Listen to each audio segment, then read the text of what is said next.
Online বা shopping মলত 599, 499, 399 টকা কিয় লিখা থাকে আপুনি জানেনে? শ্বপিং মলত বজাৰ কৰিবলৈ সোমোৱাৰ আগতে জানি লওক দুটামান লাগতিয়াল কথা। 599, 499, 399 আদি দাম লিখি শ্বপিং মলত আঁৰি থোৱা প্ৰাইচ টেগবোৰলৈ চাই চকুত যায় নেকি? যদি যায় শুনক ৰহস্য 99ৰ ৰহস্য। হয়, বজাৰত 99ৰ বিশেষ গুৰুত্ব আছে। যদি আপুনি শ্বপিং মলত ভৰি থলে তেনেহলেতো কথাই নাই।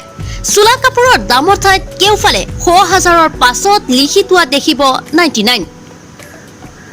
ই হ'ল এক সাইকোলজিকেল মাৰ্কেট ষ্ট্ৰেটেজি।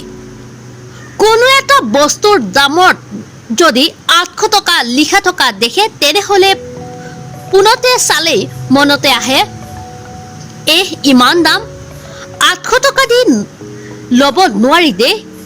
কিন্তু একেটা বস্তুতে যদি 799 লিখা থাকে তেনেহলে আপোনাৰ মনে ক'ব নাই দাম বেছি দাম নহয়, 700 টকাহে কিনিব পাৰি। কিন্তু 700 টকাৰ পাছত লাগি থকা 99 ৰুপিজটোৰ কথা আপোনাৰ মনলৈ নাহিলেই অভ্যাসৰ দৰে প্ৰতিবাদ নকৰি আপুনি 99 টকাৰ ঠাইত 100 টকা উলিয়াই দোকানীক 800 টকাকে দি আহিল।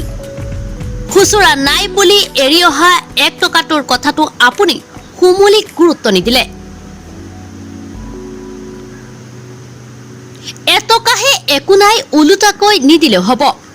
এনে এটা ভাবত দোকানৰ পৰা বস্তু কিনি ওলাই অহা আপুনি কেতিয়াবা ভাবিছেনে এটকাকৈ যদি প্ৰতিদিনে 100 জন মানুহে এই দোকানখনত পইচা এৰি আহে 365 দিনত দোকানখনে কিমান টকা লাভ কৰিব? ধৰি লওক কোনো এটা কোম্পানীৰ ভাৰতত 150 ৰিটেইল আউটলেট আছে। প্ৰতিটো আউটলেটেই প্ৰতিদিনে 100 জন গ্ৰাহকে বস্তু কিনি এটকাকৈ যায়। তেনেহলে 365 দিনত 150খন ৰিটেইলাৰত 100 জন গ্ৰাহকে 365 দিনত টকা গোটাই ল'ব পাৰে। গোটোৱাত সহায় কৰিব আপোনাৰ দৰে আন গ্ৰাহকসকলে এৰি অহা সেই এটকাটোৱে।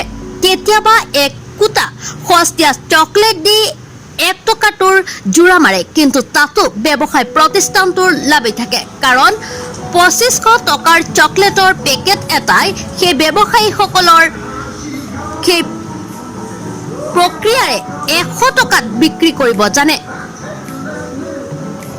ই-কমাৰ্চ ব্যৱসায়টোৰ ছাইটসমূহে গ্ৰাহকক আবুৱা মাৰিবলৈ একে পন্থাই অৱলম্বন কৰে যদিও গ্ৰাহকসকলে প্ৰায় সময়তে সাইকোলজিকেল ষ্ট্ৰেটেজিৰ চিকাৰ হৈ বস্তু কিনিবলৈ প্ৰস্তুত হয়। এতিয়াৰে পৰা প্ৰাইচ টেগলৈ চকু গলে ওপৰৰ কথাখিনি চালি জাৰি চাইহে বস্তু কিনিবলৈ আগবাঢ়িব। কাৰণ আপোনাৰ কষ্টোপাৰ্জিত টকাকেইটা যাতে কৌশলেৰে আনে হস্তান্তৰ কৰিব নোৱাৰে তাৰ বাবে সচেতন হৈ বজাৰলৈ যাব।